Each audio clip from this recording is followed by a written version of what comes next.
السلام علیکم، میرا نام ہے محمد عمران۔ امید کرتا ہوں آپ تمام احباب خیر و عافیت کے ساتھ ہوں گے۔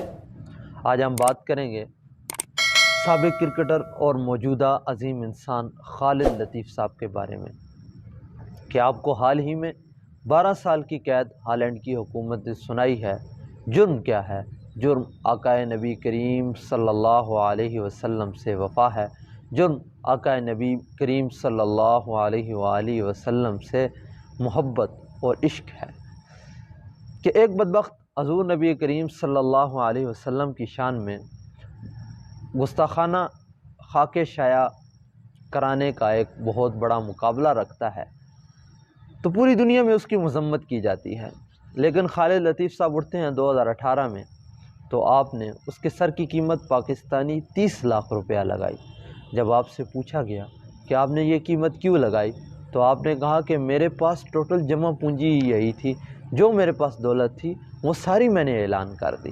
اور حال ہی میں ابھی موجودہ اسی ہفتے میں آپ کو ہالینڈ کی حکومت نے 12 سال کی سزا سنائی، تو اس کے بعد جو آپ کا موقف آیا وہ بڑا جاندار ہے۔ آپ سے پوچھا گیا کہ آپ کا اب کیا موقف ہے، تو آپ نے کہا کہ ابھی جو میں قیمت لگاؤں گا وہ ان کی نیندیں اڑا دیں گی۔ اب وہ حالات نہیں ہیں جو 2018 میں تھے، اب اللہ تعالیٰ نے مجھے بہت نوازا ہے۔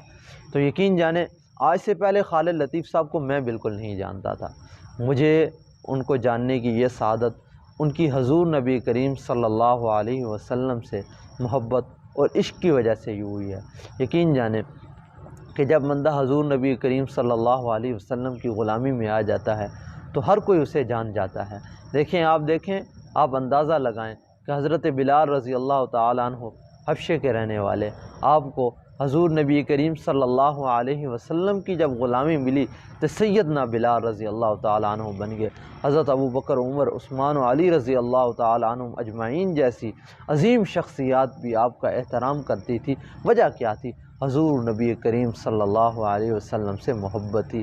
آپ دیکھیں حضرت ابوبکر صدیق رضی اللہ تعالیٰ عنہ، حضرت عمر رضی اللہ تعالیٰ عنہ، حضرت عثمان رضی اللہ تعالیٰ عنہ اور حضرت علی المرتضیٰ رضی اللہ تعالیٰ عنہ اور جتنے صحابہ کرام رضوان اللہ تعالیٰ علیہم اجمعین ہیں، انہوں نے جب حضور نبی کریم صلی اللہ علیہ وسلم کی غلامی میں اپنا سب کچھ دیا، اپنا مال دھن دولت سب کچھ، اپنی عزت کی بھی پرواہ نہیں کی، تو اللہ تعالیٰ نے انہیں رضی اللہ عنہم ورضوا عنہ کے سرٹیفکیٹ عطا کیے، ان کو جنت کی بشارتیں اسی دنیا میں ملیں۔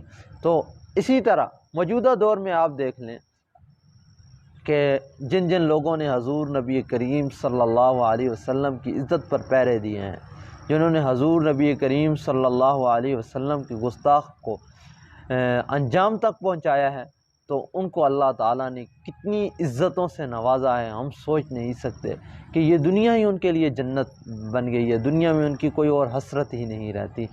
غازی ممتاز شہید ہوں یا اور جتنے بھی حضور نبی کریم صلی اللہ علیہ وسلم کے عشاق ہیں، ان کو اس سے بڑی کوئی سعادت نہیں ملتی۔ یقین جانیں جب ہی انہوں نے حضور نبی کریم صلی اللہ علیہ وسلم کی عزت پر پہرا دیا، آپ صلی اللہ علیہ وسلم کی ناموس پر پہرا دیا، تو اللہ تعالیٰ نے انہیں اتنا نوازا کہ جو عام آدمی کے تصور میں، وہم و گمان میں بھی نہیں ہو سکتا۔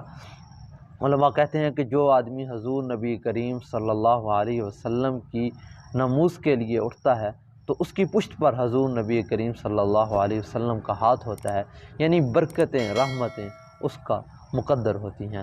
تو اللہ تعالیٰ ہمیں حضور نبی کریم صلی اللہ علیہ وسلم کی سچی اتباع نصیب عطا فرمائے، آپ کی محبت، آپ کی شان میں کٹ مرنے کی توفیق عطا فرمائے کہ محمد سے وفا تو نے تو ہم تیرے ہیں، یہ جہاں چیز ہے کیا لوح و قلم تیرے ہیں۔ اللہ تعالیٰ ہمیں حضور نبی کریم صلی اللہ علیہ وسلم کی اتباع نصیب عطا فرمائے۔ جزاک اللہ خیرہ۔